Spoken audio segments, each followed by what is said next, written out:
Meus amigos, o tema que iremos tratar neste momento diz respeito à retomada das atividades econômicas do país após a pandemia do novo coronavírus. Mas nós só podemos tratar do planejamento do coronavírus, digo melhor, um plano econômico após a pandemia do coronavírus, desde que possamos estabelecer um plano para fazer frente aos problemas que perduram durante o período de permanência do vírus em nosso meio. Em outras palavras, deveria competir ao governo federal a elaboração de um plano econômico para fazer frente aos problemas imediatos da economia, como também para fazer frente aos desafios que deverão ser enfrentados após a pandemia do novo coronavírus. É evidente que enquanto houver a presença do vírus no país, o governo federal deve atuar no sentido de minimizar a queda no consumo da população e das empresas, mantendo as atividades econômicas essenciais, com a adoção de benefícios para os desempregados e populações pobres, para que não morram de fome, e também benefícios dos pequenos empresários, das pequenas empresas, para que elas não sucumbam diante da crise. Apesar da aprovação pelo Congresso Nacional da destinação de recursos para atender as populações vulneráveis e também as pequenas empresas, esses recursos não estão sendo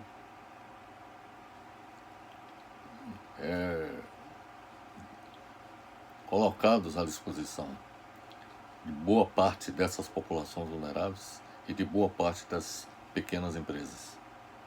Isso devido à incapacidade do governo em fazer com que esses recursos sejam destinados exatamente a essas pessoas físicas e pessoas jurídicas que demandam desses recursos.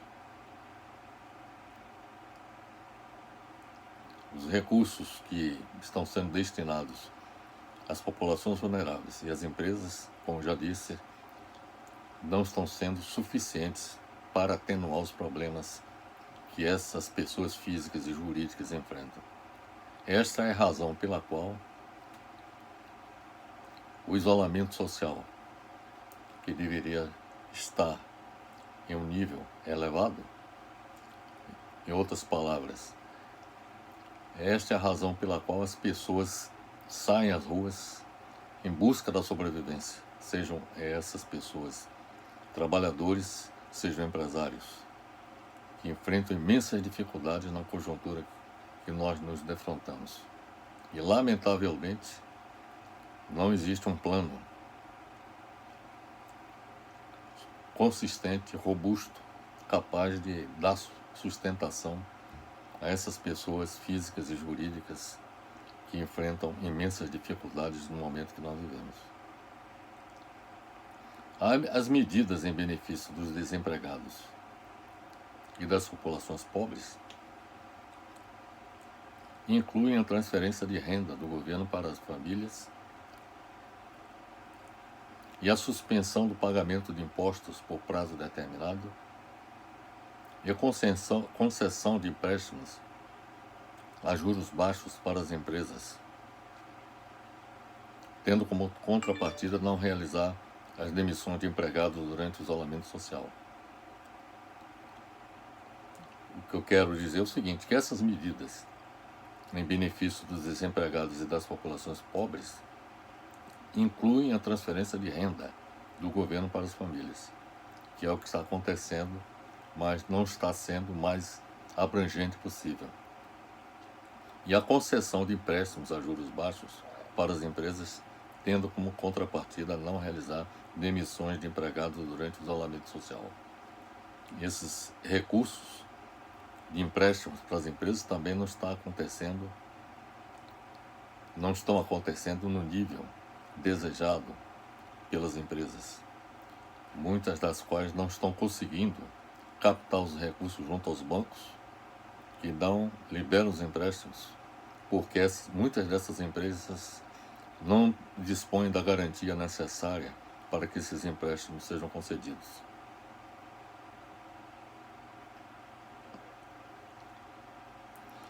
Um outro ponto também importante, dentro do planejamento governamental, que também está sendo feita de uma forma muito pouco eficiente, diz respeito à transferência de recursos para os governos estaduais e municipais,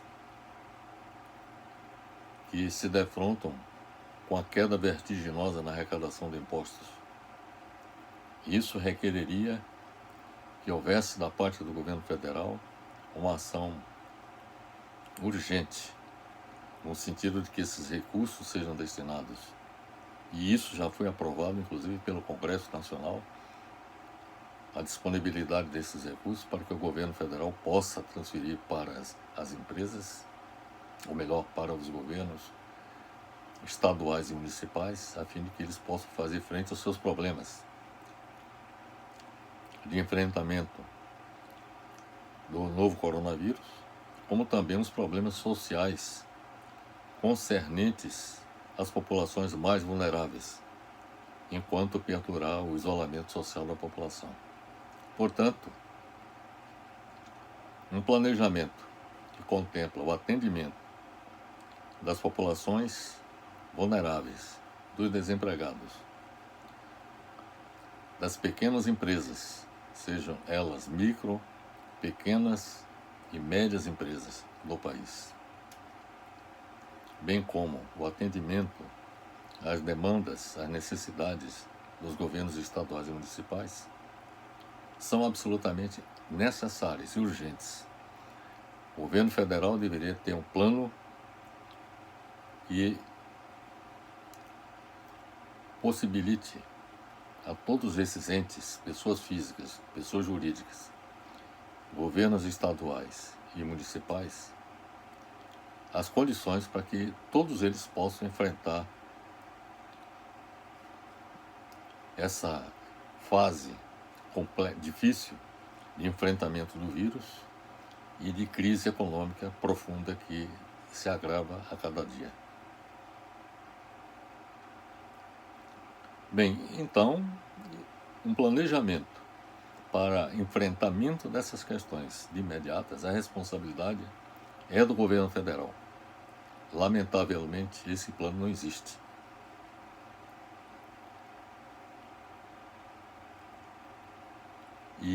E esta é a razão pela qual o Brasil apresenta índices de contaminados e de mortos crescentes a cada dia. E não vai tardar o momento em que o Brasil passará a ser, digamos assim, recordista no mundo em termos de infectados e de mortos pelo novo coronavírus.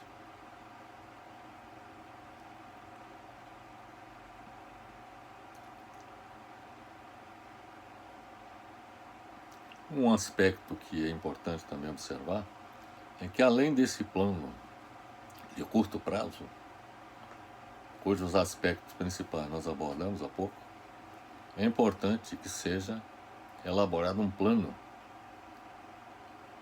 econômico exatamente para fazer frente ao pós-pandemia do coronavírus.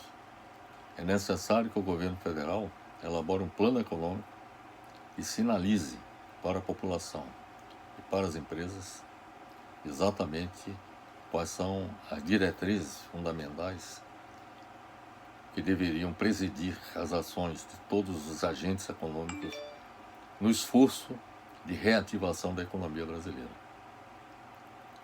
Todos nós sabemos que o Brasil é um país que tem seu sistema econômico em estágio terminal,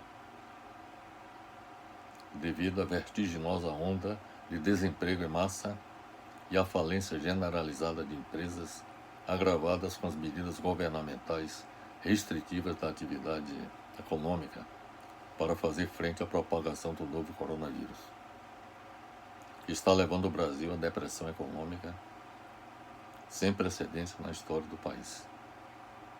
O principal problema interno do Brasil, hoje, é a estagnação da economia, com suas consequências relacionadas com o fechamento de indústrias e das atividades comerciais e de serviços, e, sobretudo, com o desemprego em massa de milhões de trabalhadores, que deve estar na ordem de 20 milhões de trabalhadores, e que se agravou ainda mais com a propagação do novo coronavírus. A crise do novo coronavírus mostra o Brasil ser ameaçado de ter colapsado o seu sistema de saúde e incapaz de produzir insumos para a fabricação de fármacos, respiradores e até mesmo máscaras para a proteção de profissionais da saúde da população. Hoje, como em boa parte do mundo, muitos governos lamentam a falta de um projeto de desenvolvimento nacional que torne autossuficiente o país, como é o caso do Brasil. Nós não temos um projeto de desenvolvimento nacional, porque deixaram o mercado livre para tomar decisões, como as de fechar fábricas em território nacional e levá-las para locais onde as margens de lucro seriam maiores, como é o caso da China, Índia e países do Sudeste Asiático. Isso não aconteceu só no Brasil, aconteceu nos Estados Unidos, na Europa Ocidental. Quer dizer, em praticamente todos os países do mundo houve uma corrida no sentido de transferir suas indústrias para a China ou para os países na Ásia. Esta postura foi ditada pela visão que passou a prevalecer no Brasil e no mundo a partir de 1990, que foi a da globalização e da abertura de mercados, de acordo com a ideologia neoliberal. Fica evidenciado o equívoco dos governos do Brasil de 1990 até o presente momento de adotar a política econômica de não produzir localmente, transferindo-a para locais onde as margens de lucro seriam maiores. Fato este que foi determinante da decisão de não investir na produção de materiais e equipamentos médicos no país, transferindo-a para os países de menor custo de produção, como é o caso da China. O resultado está sendo catastrófico, porque a falta de insumos para a fabricação de fármacos, respiradores e até mesmo máscaras para a proteção de profissionais da saúde e da população. No Brasil a situação é lastimável, porque a indústria, a ciência e a tecnologia nacional foram sucateadas desde 1990, com a adoção pelos diversos governos de políticas neoliberais que contribuíram para aumentar a dependência tecnológica e industrial em relação ao exterior. Devido aos equívocos praticados pelos diversos governos do Brasil desde 1990, o produto interno bruto do país sofrerá queda vertiginosa devido à gigantesca redução do consumo das famílias e dos investimentos privados, resultantes do novo coronavírus, e também das receitas de exportação, resultantes da queda do comércio internacional devido ao novo coronavírus. A expectativa que se tem é que o PIB brasileiro deverá ter uma queda da ordem de 10% durante 2020. Isso devido, sobretudo, à queda do consumo das famílias, queda nos investimentos e também da receita de exportação. É oportuno observar que o produto interno bruto é calculado com base na soma de todos os seus componentes. Quer dizer, o PIB é a soma do consumo das famílias, com o investimento privado, com o gasto do governo, com a receita de exportação, e tudo isso é abatido do gasto com importações. Baseado nessa forma, pode-se afirmar que a retomada do crescimento econômico, o do crescimento do PIB, após a pandemia do novo coronavírus, só poderá ser realizado com a expansão do consumo das famílias, o aumento do investimento na atividade produtiva, a elevação da despesa do governo, o aumento das receitas de exportação e a redução dos gastos com importações. Portanto, para elevar o consumo das famílias, esse é um dado da maior importância, é preciso aumentar a massa salarial da população, seja com a geração de emprego e também com a distribuição da renda básica para as populações vulneráveis e desempregados. É importante que o consumo seja elevado, seja com as pessoas empregadas e mais com aquelas pessoas que estão desempregadas e populações vulneráveis, com a distribuição de renda básica universal por parte do governo para essas populações. E a adoção da política de crédito que incentive o consumidor a comprar. Para elevar o nível dos investimentos do setor privado, é preciso que o governo reduza a carga tributária e implemente uma política de incentivos fiscais e juros atrativos para os empresários. É preciso que o governo crie facilidades, tanto tributárias quanto fiscais, bem como juros, que possibilite, façam com que o empresário decida investir. Na medida que o empresário investe nas atividades econômicas, isso vai representar geração de emprego e, claro, aumento do consumo. Então, o efeito multiplicador dessa ação sobre a economia seria excepcional. O crescimento econômico pode ser alcançado também com a elevação no nível das exportações e a redução das importações com a política de substituição de bens importados, visando a expansão das atividades econômicas. Como há uma tendência de que as exportações elas tendam a decrescer após a pandemia do coronavírus, é importante que seja adotada a política de substituição de importações. Ou seja, nós precisamos produzir internamente mais do que antes, a fim de reduzir a quantidade de bens importados, porque isso onera, em grande medida, a economia e contribui para a queda do produto interno bruto. Mas para reativar a economia, após a pandemia do novo coronavírus, o Estado, ou seja, o governo, deve atuar como se fosse uma locomotiva, capaz de alavancar o consumo em geral e o investimento privado. Nesse sentido, o Estado deve elevar a despesa do Estado, com a realização de investimentos maciços em infraestrutura econômica, energia, transporte e comunicações, e infraestrutura social, educação, saúde, habitação e saneamento básico. O Estado deve atuar, portanto, como indutor da retomada do crescimento econômico do Brasil.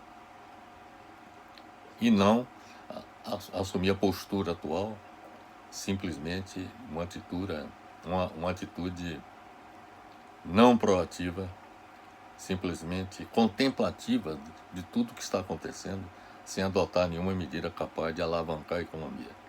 Para promover a reativação da economia brasileira, o governo deveria elaborar um plano econômico que contribua para a retomada do desenvolvimento do Brasil, que apresente para a população e para os setores produtivos uma perspectiva de superação da crise atual e de retomada do crescimento econômico. E isso não está posto. O governo não apresenta nenhum plano, nada que aponte no sentido de que a crise que nós estamos enfrentando, não apenas a sanitária, mas também a econômica, seja resolvida. O plano de desenvolvimento que o governo deve elaborar deve orientar e coordenar as empresas do país, que organizadas em redes, as empresas, e ajudadas com políticas de comércio, tecnologia e crédito, possam competir com sucesso na economia nacional e mundial. O governo brasileiro deveria considerar como prioridade número 1 reativar a economia com a execução de imediato de um amplo programa de obras públicas, de infraestrutura, com a participação do setor privado, para combater o atual desemprego em massa, elevando os níveis de emprego e de renda das famílias e das empresas, para, em consequência, promover a expansão do consumo das famílias e das empresas resultantes, respectivamente, do aumento da massa salarial das famílias e da renda das empresas, com os investimentos em obras públicas para fazer o Brasil voltar a crescer economicamente. Além do programa de obras públicas, o governo brasileiro deveria elaborar um amplo programa de exportações, sobretudo do agronegócio e do setor mineral. Deve reduzir drasticamente as taxas de juros bancárias para incentivar o consumo das famílias e o investimento pelas empresas, a redução da carga tributária, dos impostos que são praticados pelo governo, o congelamento dos altos salários do setor público deveria ser também adotado, e o corte de mordomias e de órgãos de administração pública que são desnecessários, ou que sejam desnecessários. Urge, portanto, fazer com que o Estado brasileiro assuma as rédeas da economia nacional, abandonando o fracassado modelo neoliberal para reativar a economia brasileira e o pleno emprego, colocando um fim na depressão econômica que já está presente e que, se não houver um plano econômico que contribua para reativar a economia, ela perdurará mesmo após a pandemia.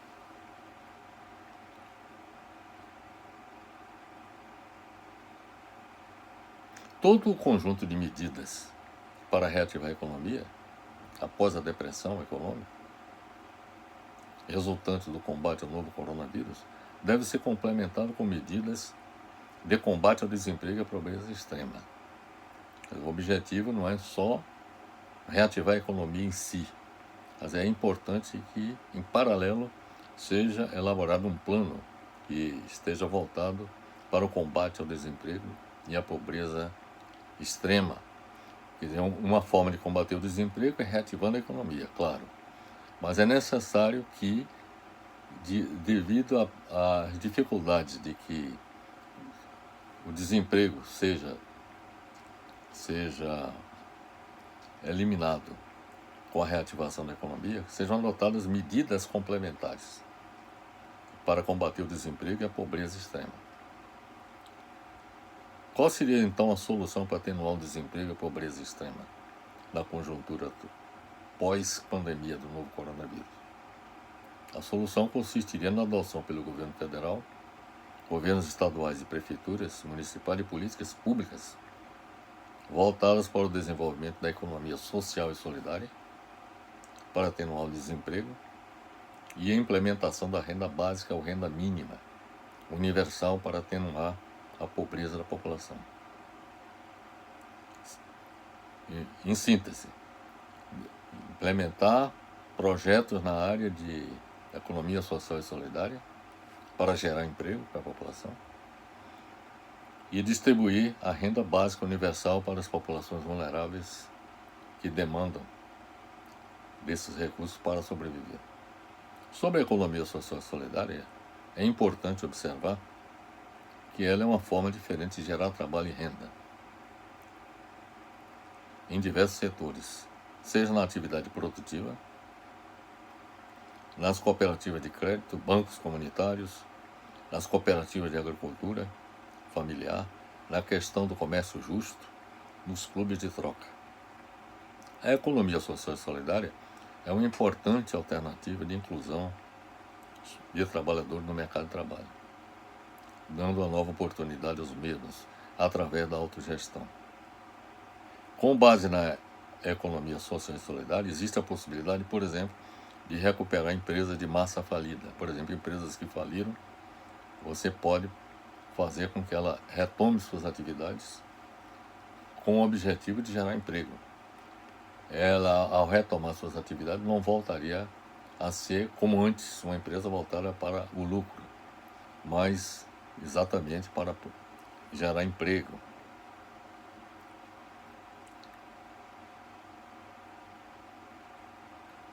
Que seria, digamos assim, o principal objetivo das empresas, dos empreendimentos voltados para a economia social e solidária. A economia social e solidária se coloca como uma alternativa possível para gerar emprego para os trabalhadores que estão excluídos do mercado de trabalho formal e de consumo. Na França, por exemplo, ela responde por 10% do PIB. Há muitas décadas que na França se adota política de economia social e solidária, e lá ela é responsável por 10% do PIB e por 12,7% do emprego no país. A economia social e solidária surgiu em várias partes do mundo, não apenas na França, mas na Europa Ocidental, principalmente, na Inglaterra também, de modo que é uma prática existente e que aqui no Brasil, infelizmente aqui no Brasil, já existe ações nessa área de economia social e solidária, mas o Brasil responde apenas por 1%. A economia social e solidária responde apenas por 1% do PIB do Brasil. Então, há muito espaço para que se possa desenvolver a economia social e solidária e, com isso, contribuir para a queda do desemprego no país. Por sua vez, a política de renda básica ou renda mínima universal para a população é uma das soluções para atenuar a pobreza. O programa de transferência de renda Bolsa Família é um exemplo da aplicação da política de renda básica. Um aspecto que é importante observar com relação à distribuição da renda básica para a população é que esta política permite fazer com que a população pobre atenue a sua pobreza, mas não apenas contribui nesse sentido. Essa distribuição de renda contribui no sentido de diminuir a criminalidade, melhora a saúde da população e permite a essas pessoas que recebem essa renda básica investirem nelas mesmas, no sentido de saírem da situação em que se encontram.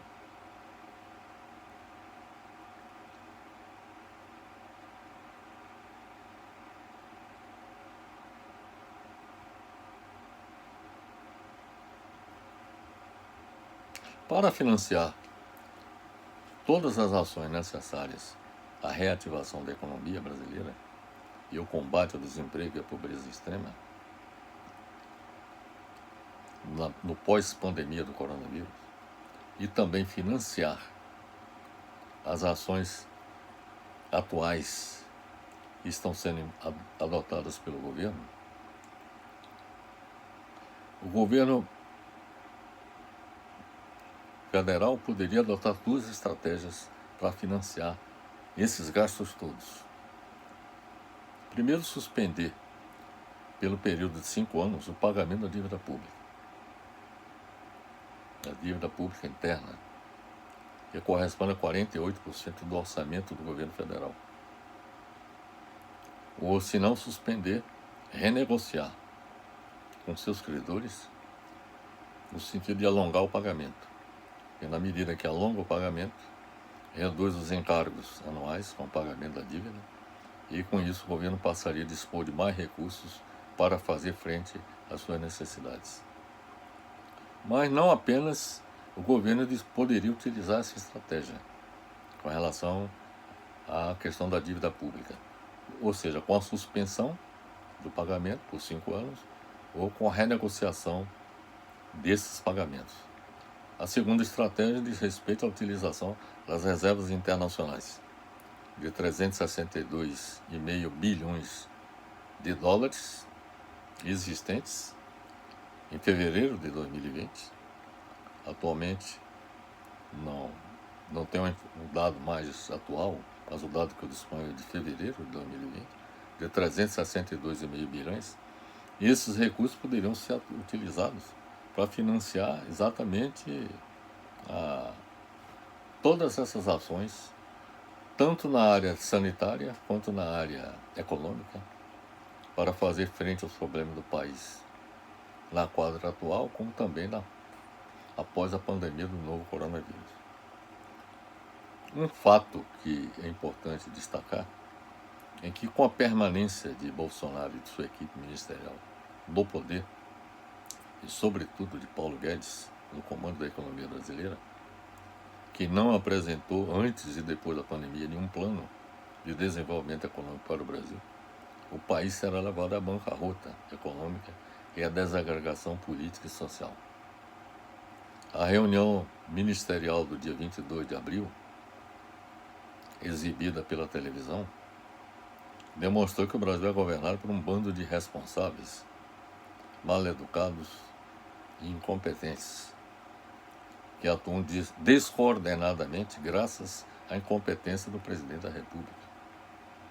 A descoordenação do governo não acontece apenas na área da saúde, com sua desastrosa atuação no combate ao novo coronavírus, mas também em todo o governo.